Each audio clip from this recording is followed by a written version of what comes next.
Benedict, ano yung sinabing dahilan ng pulis kung bakit siya pumasok doon sa EDSA Bus Carousel at ano naman yung posibleng kaharapin itong reklamo? Aga sa ngayon ay pinagpapaliwanag muna ng National Police Commission ang police na driver na nabangga na PNP coaster bus at kung mapapatunayan na nagkamali ito ay posible itong masampahan ng reklamong administrative case. Pumarap ngayong araw sa National Police Commission si Police Chief Master Sergeant Jennifer Bredico na driver na nabanggang PNP coaster bus sa EDSA Bus Carousel noong April 17 ng hapon. Kasama din sa dumalo sa patawag ng NAPOLCOM ang bus driver na si Jessie Soledad at ang uploader ng video na si Marian Ramos. Sa press conference kanina humingi ng paumanhin sa nangyari si Police Chief Master Sergeant Bredico sa publiko. Humingi po ako sir ng taus-pusong pasensya po sa nagawa kong kamalian sa lalong-lalo na po sa driver ng bus.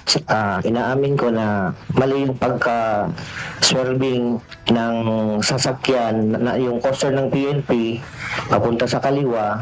Ang sa akin lang naman po ay kukuha lang po ako ng mga pasahero kasi po nakatasking po ako sa libreng sakay nung araw na yan na programa po ng DOTR. Sa kuha ng closed circuit television o CCTV na ipinakita ni NAPOLCOM Vice Chairperson at Executive Officer Attorney Rafael Vicente Calinisan, makikita na mula sa outer lane ng EDSA na tinatayang may 4 na linya ng kalsada ay tumawid ito para makapasok sa EDSA Bus Carousel kung saan ito nabangga ng paparating na bus.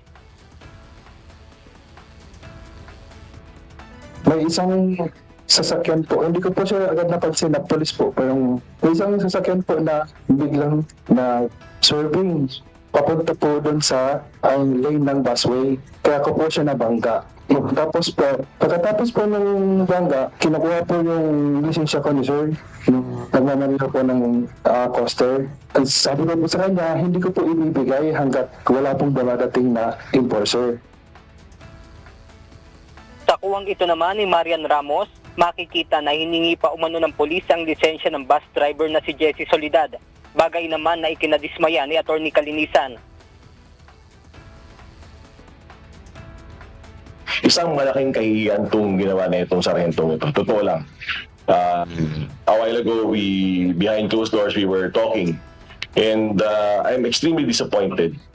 Kasi, ano ba naman yung... Wala namang may gusto magkaroon ng aksidente. Pero ano ba naman yung nagpakumbaba na lang tayo na nagsabi na lang tayo ng sorry at dahil tayo naman ang may kasalanan. Aga muli naman nagpaalala ang NAPOLCOM sa publiko na huwag matakot na i-report sa kanila ang isang alagad na nagkaroon ng pagkakamali at pagtitiyak din ng NAPOLCOM na hindi nila ito kukonsintihin. At yan muna ang ating update mula rito sa Quezon City. Balik sa inyo dyan, Aga. Maraming salamat, Benedict Zamson.